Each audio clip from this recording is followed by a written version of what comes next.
In this video, I'm going to show you how to calculate the standard deviation and mean from data that has been grouped in classes.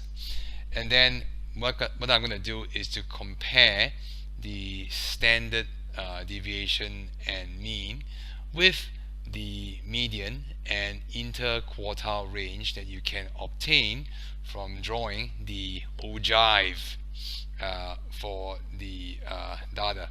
I apologize.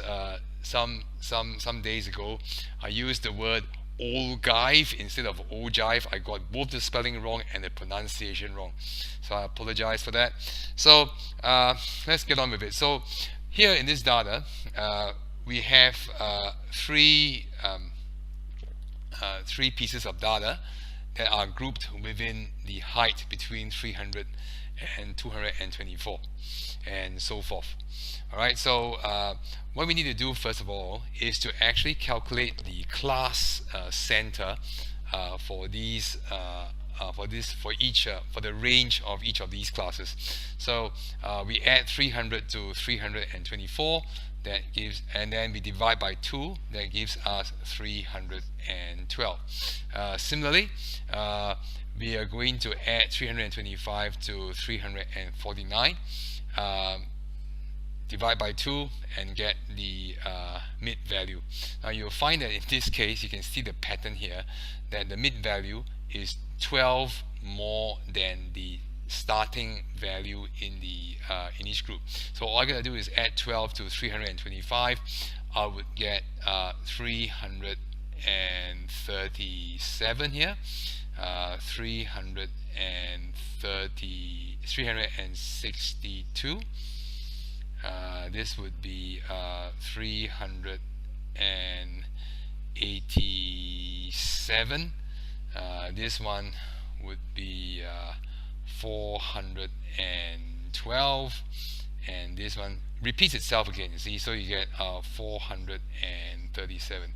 So I'm just going to check to see if this is indeed, so this is the mid value is indeed 12 more than each of the starting of each of these ranges.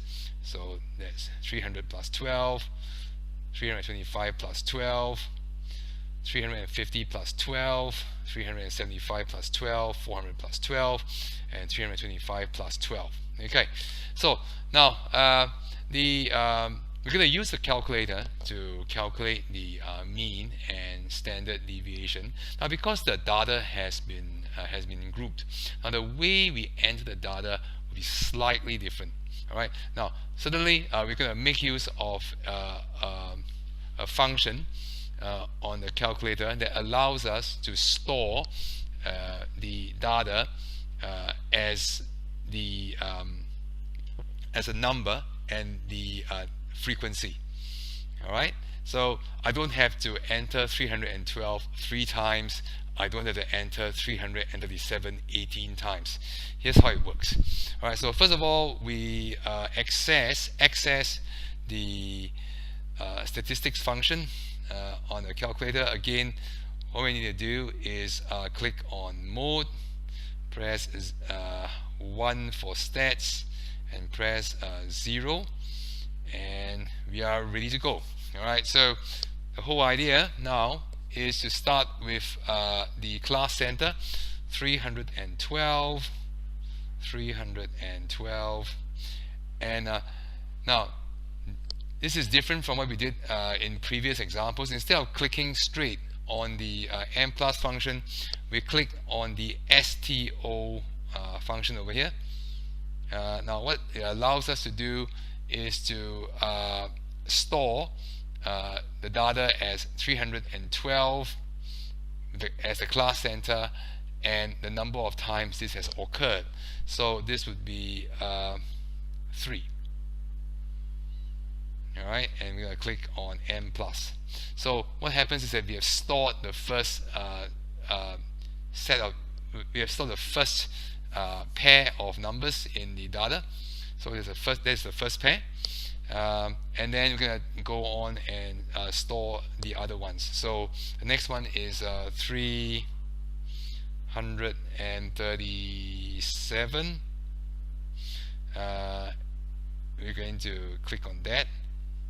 So now there are 18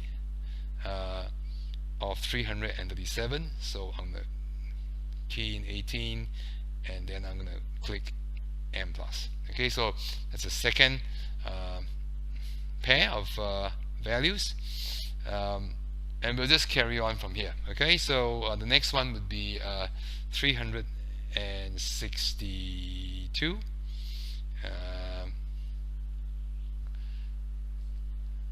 There are 47 of these,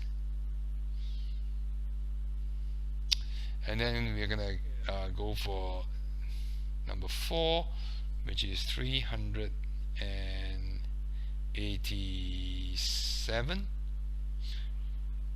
and there are 32 of these.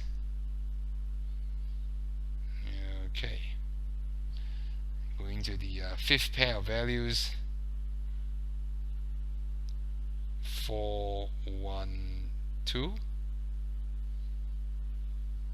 Click the STO button. That would be 14. And finally 437. Click STO, click 6.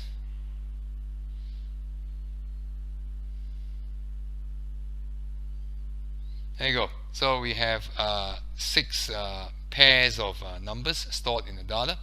Alright, so here from this point is a pretty simple case of simply finding the mean. In this case, as in previous examples, we click on alpha, and we click on the button that is next to the mean symbol over here.